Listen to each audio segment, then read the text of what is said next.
Hey everybody, thanks for stopping by my channel. Tony here, Tony's LPS are us. And we're in Studio B, as you can see by the background. We've been here a few times. Today's video is kind of a crossover from what I did yesterday. Yesterday I talked about some rare jazz records that I located at different thrift shops and antique stores. Today I'm going to show you some rock albums that I consider grails, and some of them are everyone's grail.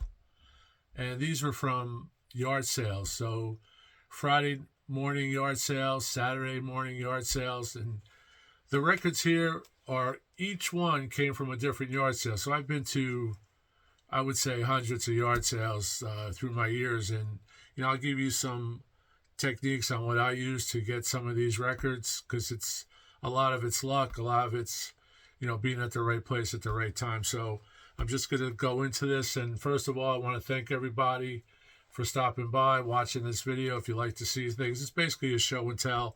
I'll show some of the labels if they're rare. I'll show the covers. I'll talk about, some of them I remember where I bought them. A lot I don't, but I know there were definitely yard sales. And yard sales in America are basically, people put out their stuff that they want to sell. And, prior to the last couple of years, people would always put out records. And I would even ask folks that didn't have records out, do you have records? And a few times I scored really heavily because no one else had even looked at these records. So I was the first one to look at these records. And most of the time, the records that you see here, I would think I was the first one there, because if I wasn't the first one at this particular yard sale, or garage sales are also called garage sales. People open up their garages here in the States, and I'm sure in Europe. And, you can walk in and you can look around. You could buy different, objects, toys, books, records, tapes, whatever. So I'm just going to show some of the things that I was really astounded to find. And if not for that particular yard sale or garage sale, I wouldn't have a lot of these records, because I wasn't going to pay the prices that some of them demand. Few of these are probably common, but the most of them I would think are pretty hard to find. A few, I think one or two might be imports. So in Europe, in London, in England, they may be easier to find, but here, of course, they're considered import and they're a little more difficult to find. But the first one up is this one. This is the only record I have of this band, as far as I know. And that's the classic MC5, which was classic garage band rock. This is a original on Atlantic. This is in really good condition. I don't know if you could see here, but this is in really good shape. And I was astounded to find this record. Back in the USA, MC5, as you can see, it has a saw groove on here. So it was a cutout, which we call a cutout. So really cool. I don't know the year this was released, but you can see there.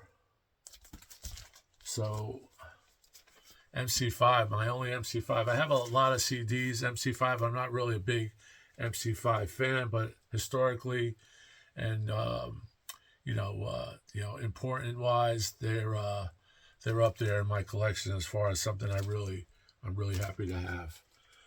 Next up is, of course, Bo Diddley. I did a couple of shorts on Bo Diddley, and this one I remember finding in a town-wide yard sale. Town-wide yard sale is when the whole town comes out, and those are hard to strategize. I'll talk about strategy, how I go about finding yard sales and garage sales. But a town-wide strategy is kind of difficult depending on the town. This was a small town, but it was still pretty spread out, a suburban type of situation where, once you stop at one house and look through their stuff, up the street could be records. If you're looking for records, up the street could be records, but you're not there. You can't be two places at one time. But this was lucky. I just rolled up on this one. And as you can see, he rolled up on this one. This is Has Guitar Will Travel. And this is, I believe, a mono. You can see the, sparringly back jacket with great liner notes, though. Don't know who wrote these liner notes, but probably someone at the Chess Brothers hired or whatever. But this is a classic. Have Gun Will Travel. They always used to put Bo in these like crazy, situations to try to sell music, and he didn't have much say in that. He just went along with it, I guess. But this was a yard sale find, a town-wide yard sale. This was another yard sale find that I'm really happy to have. I have this album in the American Atco, and here's a reaction. This really gears one of my prized possessions. This is absolutely near mint. You can see that. I believe this is a stereo. I believe I have a mono of this as well in reaction, but here's the reaction. And this sounds really nice. So this was a yard sale. I don't remember the specifics of it. Here's the original British inner. There, UK inner. Here's another yard sale find that is not, it's not old per se. It's old, but it's not old as the Cream was and the Bo Diddley. But this was nice because this was a half-speed master. So I picked this up for probably $1. Half-speed master of Journey, and this is awesome. Frontiers, and you could see that really in nice condition. I believe the vinyl is in the same condition as you could see there. So this was a really nice pickup. I was happy to get that. I don't remember the details of this one. But as far as strategy goes, in the States, there used to be newspaper ads that advertised people's yard sales or people's garage sales. And most typically, they're Friday in the morning and Saturday morning to afternoon, or Friday morning to Friday afternoon, sometimes on Sunday. But don't even bother. Unless they're pulling out albums on Sunday, obviously they've been cherry-picked. So what I did was I scoured the papers, these free presses that came out that were basically the want ads. Now everything's replaced by the internet, and it's really difficult to focus on particular yard sales in your area because the sporadic nature of how they're printed online. They'll come and then they'll disappear, or they'll put up the customer, the client that is having the sale, rather, the proprietor rather, will put them on late, like a Friday morning, the day of. You might miss it because you're basically traveling. And when I was working, I would scour the Thursday night or the week before to see what was available on a Friday morning. If it was in the vicinity of where I worked, I would get there at, typically they open at 8 o'clock in America. They would say open at 8, no early birds, which is, no people coming early to try to pick through the stuff. But I didn't really, pay that much attention because I knew if I was there and I was polite and I talked to the folks, do you have any records or can I come in? They would let me in. And what I used to do was on my way to work, I would stop at these Friday yard sales or garage sales, and I did very well a few times. Of course, if they're not Friday, some of them are only Saturday, and Saturday, it's basically everyone's out there because Friday, a lot of people are working. They're not able to do it. So Fridays were my best scores because I got there on a Friday when people were working, or I just got there and it was the right time. But what you have to do is if it opens at 8, make sure you're sitting there at 6:30 in the morning, 6:37. And if you're the first one through those doors of that garage or through those gates of that yard sale, you're going to score. But if you're the third or fourth record person, obviously, if you come behind Tony's, LPS or us, Tony's going to take those records. Very rare did I ever walk into something late where I saw a yard sale on my way somewhere else. It was 11 o'clock, 12 o'clock, and I just walked in. I did find things, which was a miracle, and I could tell you stories about that. But, you know, it's all timing. So here's another great one of another chess, and that is Chuck Berry's Fresh Berries. Now, this is obviously way before my time. I'm old, but I'm not old like that. And this is basically the same type of back jacket that we saw in the Bo Diddley. This is a really nice copy, I believe. It's probably VG Plus. And this is a silver chess. Can't remember the sequence of labels, but this is a chess Fresh Berries. Really happy to have that. Just could be a reissue in an original jacket. You know, I don't know, but I'm really happy to have some original Chuck Berry, which I have quite a bit.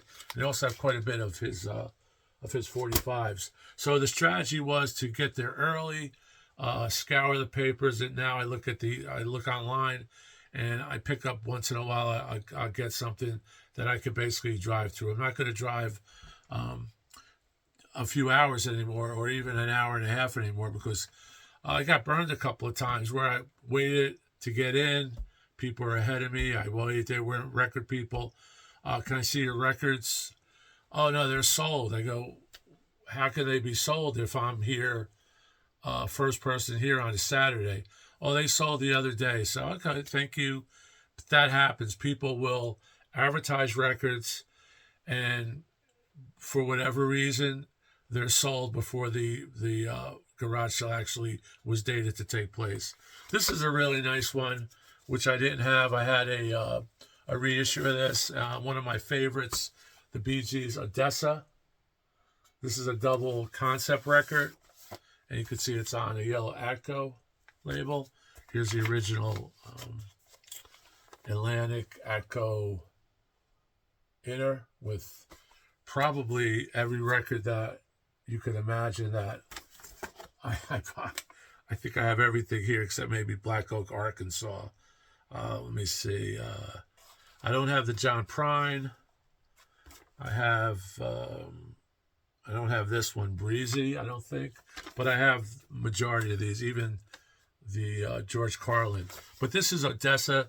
They were originally velvet and gold, like flake here. And this was very hard to reproduce, to press these jackets, to make these jackets.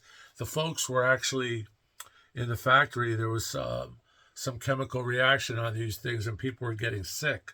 So they had to wear masks when these records were being, when these jackets were being made. I did a whole video on it way back in the day. Maybe 100 people watched it, but it's on there. I'll try to link it if I remember to do that. But here's the gatefold, and like I said, Odessa velvet with the gold. Very hard to find right now. They're available. I don't think they're too expensive, but I picked this up for maybe $1 at a yard sale. Here's some really classics that you're gonna say, wow, these were at yard sales where I couldn't believe it. And remember, each one of these I'm showing maybe 20 albums or so were from different yard sales and different garage sales. None of them were bought at the same time. This is a mono First Doors, which is being reissued again in a box set.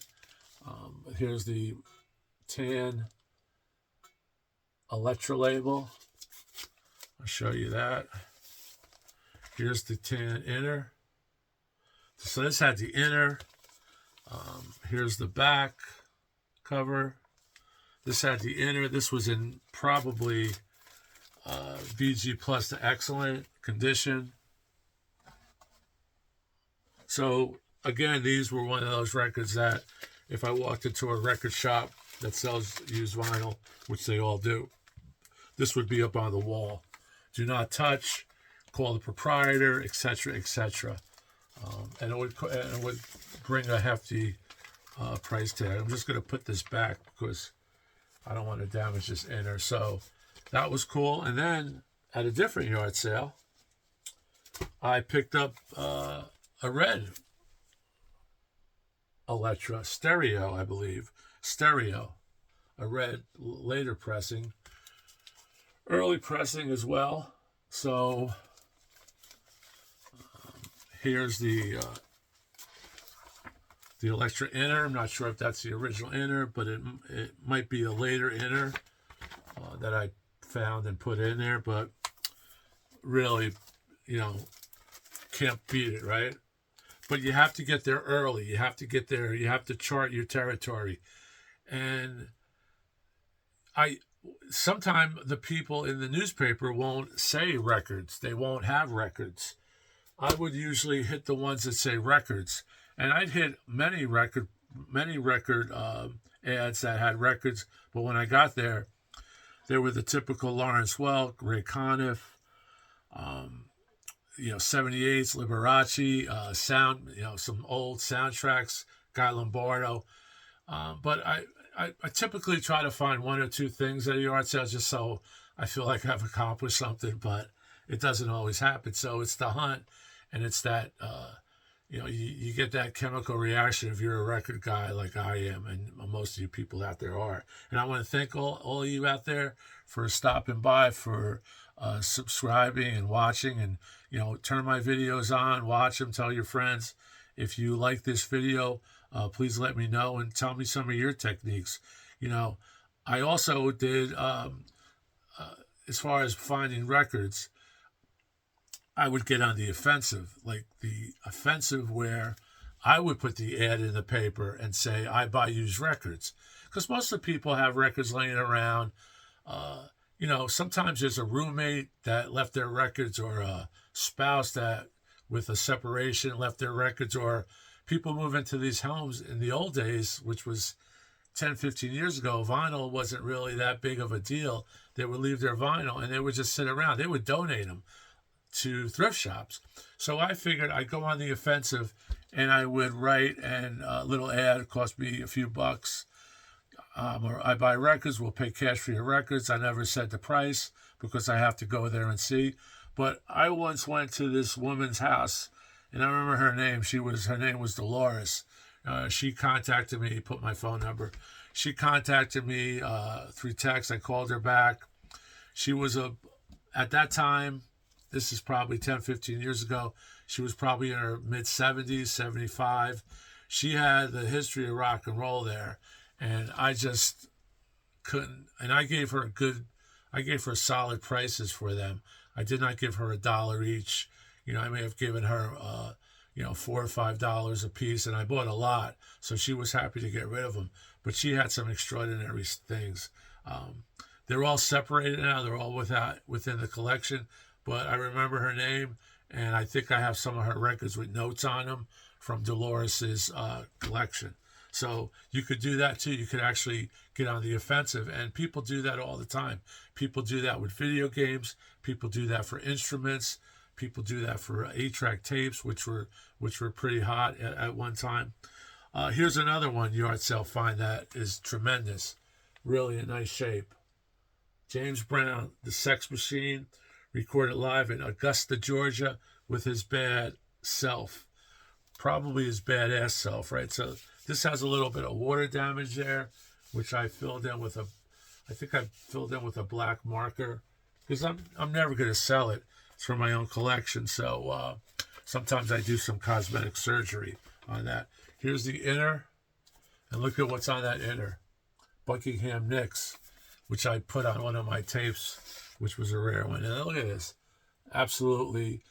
Man, the reason I'm showing this is when you go out in the wild, as they say, and you look for funk or punk or James Brown, you're lucky to find those.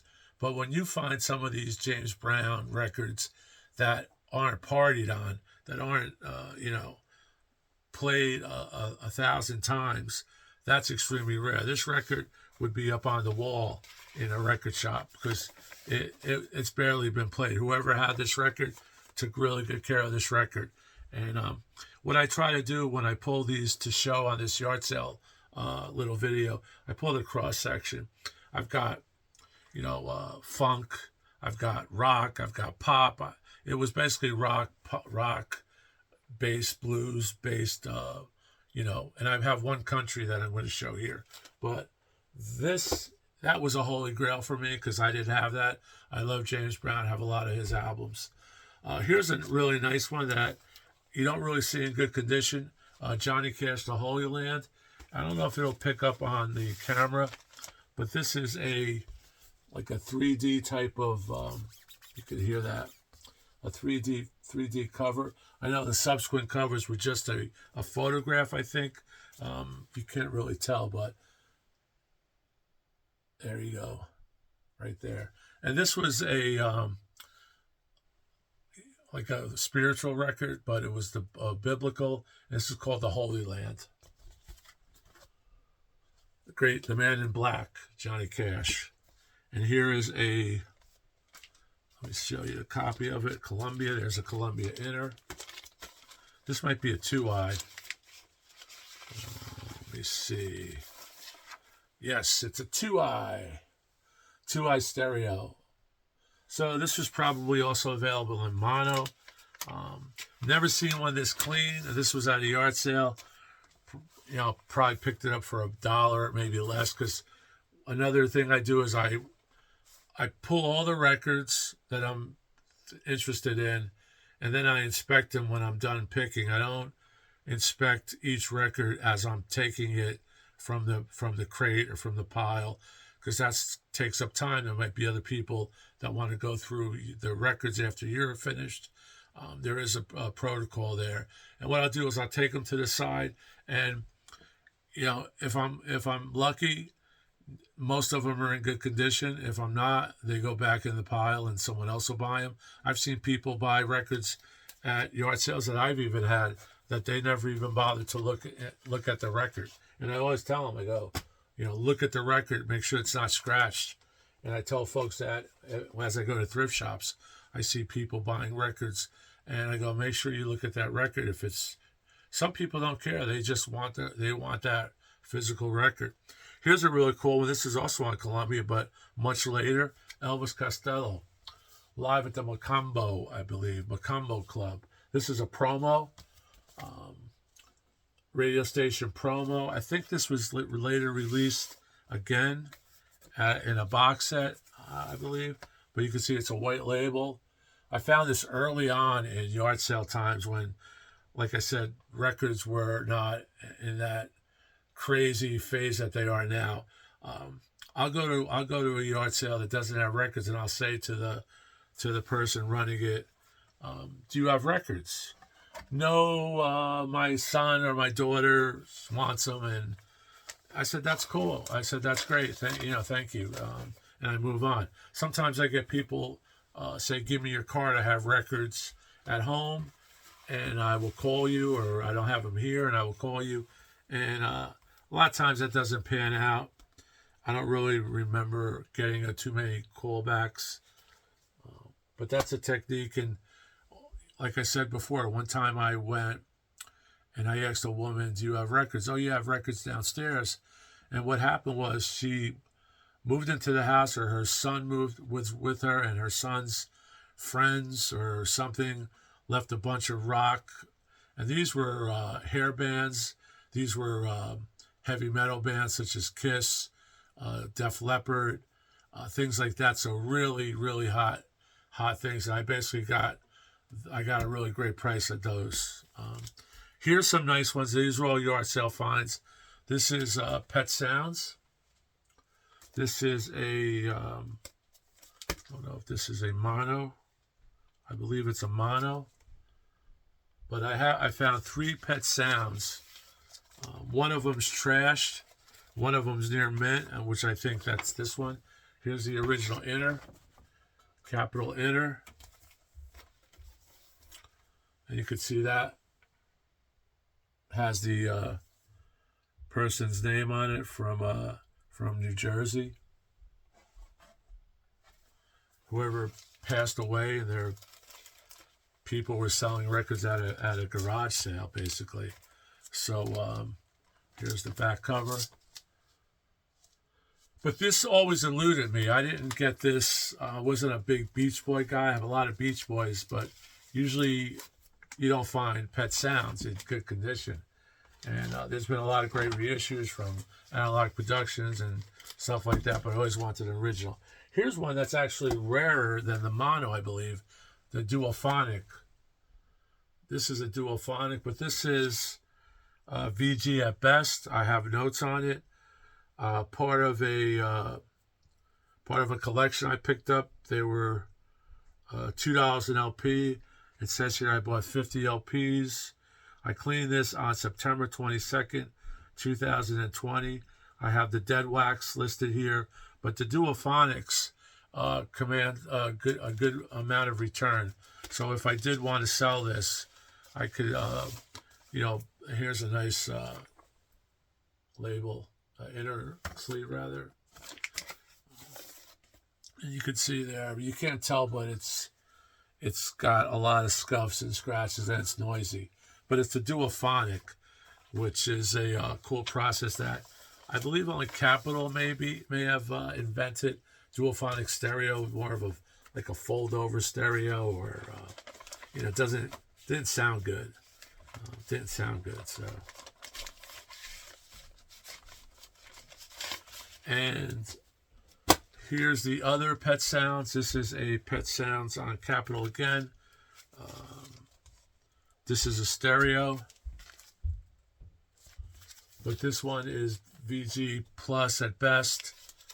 So, but still happy to find it. And there's the inner. Very, very hard to find Pet Sounds. That's still the iconic Pet Sounds. So, I hope you're enjoying this. I really appreciate you watching. I really appreciate the subs. If you haven't subbed, please consider it. It really helps us out. I'm trying to get the channel to a nice, sustainable subscription rate, so we get the views that I think we should get. I put a lot of time in these, pulling stuff, putting them back, talking about them, trying to pick the things that I think the VC community is interested in. But it's just a lot of fun. I met some really nice people through these videos that I look at their stuff, they look at my stuff, and I try to subscribe to just about everyone. Here's another rare one. It's considered a grail for many. Found this at a yard sale. Street Survivors. You all know the story behind this. This record was released a few days before the Skinner's plane crashed. A lot of the members passed away, so they pulled this cover, and what they did was they reissued it basically as the front cover, and then this was later reissued again with this cover again as a reissue. But this is an OG, and there's these guys. It was a really terrible accident. I remember hearing it on the radio, driving around, listening to music, and probably my X19. I had an X19 Fiat, which was a mid-engine car that I loved. Got rid of it because every time I needed to get it repaired, it was almost like a mortgage payment, and I just couldn't afford it. And Fiat is fix it again Tony. So it kind of, if you all know about foreign Italian cars, they're very temperamental. This one would break down, but it was a great car, a lot of fun. Here's a Holy Grail that I talked about before. This is the last one. And I actually have a couple of these. One I talked about where I went to a guy's tent sale and found one for like $8 or so. This was a yard sale where I waited in front of this guy's house. It was probably a Friday morning, and he was having a yard sale. And he didn't come out. It was started at 9. I'm waiting. I'm the only person there. He finally starts taking stuff out, and I go, "Do you have records?" He goes, "Yeah, I'm getting to the records." So I'm going, okay. Now, the problem with that is when I'm there for 2 hours, I'm there for an hour, but someone else pulls up. They come in, they go right to the records. It's a yard sale. You can't look through all the records that people take out at once. So you pick a crate, you go through it, you have your technique. I could go through it pretty quickly. Once I brought my son to have 2 eyes, and that was kind of a disaster because he's looking, and I go, that's not going to work. You have to go fast. You have to know what to find. But, you know, you all know what I'm talking about. So anyway, I'm waiting. The guy's bringing stuff out. I go, you need help bringing the records out? Because I figured he's not going to bring them out. He goes, well, you want to come inside and look at the records? I said, yeah, sure. So I went inside. It was a small house. It was the record room where the stereo was right over the threshold. I remember it as if it was yesterday. And I'm going through his collection, and I found this. Now, I pulled it right away. I opened it up, and I saw that it was Robert Ludwig on both sides, sterling. So, you know, right there, really nice condition. I would say VG plus. It's incredible, and I knew what this was at the time. But my first Robert Ludwig, I didn't know it was a Robert Ludwig until I put it on my turntable, and it just sounded extraordinarily good. It sounded like, what is that? You know, you just get the different levels of sonic and imaging and presence, and you know, fill the whole room. So you all know what happened with this record. It was bounced on. The head of Atlantic Labels toward his record player. He said, get rid of those. They took out all the bass, and a few remained. A few were still out there, and those are the RLs. So if you ever see Led Zeppelin 2, they're out there. People, I see every day online, people are finding RLs. But this was in really good shape. Probably paid $1 for it when I bought some of this person's collection. So that's it. This is the last one. It's another, I consider that a grail. It's a lot of grails. It's a lot of grails for a lot of people, right? A lot of people think this is a grail. So thanks a lot. Stay safe. Keep rocking. And please, if you haven't subscribed, please try to subscribe. It really helps us out. And I'll talk to you soon. Take care. Bye-bye.